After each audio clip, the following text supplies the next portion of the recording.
కొట్టుకోండి.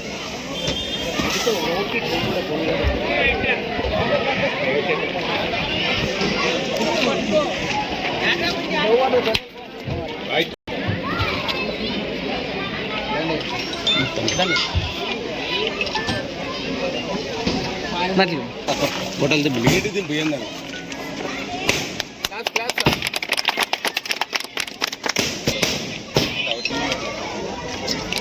ఈరోజు మన బండనహాల్ గ్రామానికి మన గుంటకల్ ఎమ్మెల్యే చొలవుతో జయరామన్న ఆదేశాలతో మన బండనహాల్ చెందిన గ్రామ పెద్దలు సర్పంచ్ ఆధ్వర్యంలో గుమ్మనూరు జయరామన్నను కలిసి అన్న మన బండనహాల్ గ్రామం నుంచి స్కూల్కి పోయే పిల్లలు చాలా మంది ఉన్నారు, సౌకర్యాలు సరిగ్గా లేవు, మనకి బస్సు వస్తే బాగుంటుందని జయరామన్నకి విన్నవించుకోవడం జరిగింది. సర్పంచ్ ఆధ్వర్యంలో గ్రామ పెద్దలంతా కలిసి దాన్ని అన్న స్వీకరించి వెనకనే అక్కడున్న అధికారులకు ఫోన్ చేసి ఖచ్చితంగా మా బండనహాల్ గ్రామానికి బస్సు కార్యక్రమం ఖచ్చితంగా పెట్టాలని చెప్పి కోరడంతో అక్కడ వాళ్ళు స్పందించి వెంటనే బస్సు పంపించినందుకు ఆ యాజమాన్యానికి మేము మా బండనహాల్ గ్రామం తరఫున ధన్యవాదాలు తెలియజేసుకుంటున్నాం.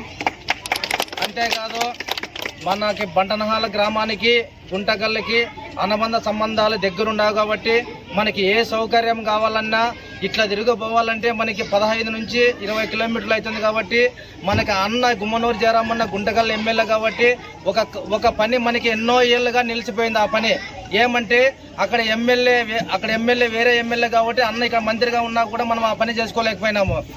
కానీ మనకి ఆ పని నెరవేర్చాలంటే ఈరోజు మన గుంటకల్ ఎమ్మెల్యే మన జయరామన్న కాబట్టి ఇక్కడ ఉన్న ఈ రోడ్డు కూడా మనం అందరం పోయి కలిసి మీతో పాటు నేను వస్తాను, ఆ రోడ్డు కూడా శాంక్షన్ చేయించుకొని మనము చాలా దగ్గరగా అవుతుంది కాబట్టి కాలేజీ పిల్లలకైనా స్కూల్ పిల్లలకైనా మనం చేసుకునే బిజినెస్కైనా బాగుంటుందని మీరు నాతో పాటు వస్తే జయరామన్నని మనం ఇది ఒక కోరిక నెరవేర్చన్నా మీకు ఎప్పటికి రుణపడి ఉంటామని చెప్పి మనం అందరం కలిసి పోదామని చెప్పి నేను ఈరోజు గ్రామ పెద్దలకు అందరికీ విన్నవించుకుంటున్నా.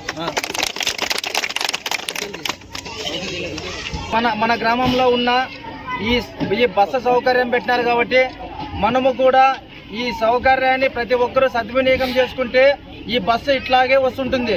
కానీ మనం ఈ బస్సు సౌకర్యాన్ని నెగ్లెక్ట్ చేసినామంటే బస్సు క్యాన్సిల్ అయ్యేకని ఉంటుంది. ఎందుకంటే మనం అందరూ కలిసి మనం బస్సు అనేది మన స్కూల్ పిల్లల ప్రతి ఒక్కరిని మనం బస్సులో పంపిస్తే వాళ్ళకు కూడా వచ్చేదానికి పోయేదానికి బాగుంటుంది. మనము ఎంటీ బస్సు పోయే విధంగా మాత్రం చూడొద్దండి. ప్రతి ఒక్కరు బస్సుని స్వీకరించే విధంగా మీరు అందరూ తయారు కావాలని చెప్పి నా కోరిక.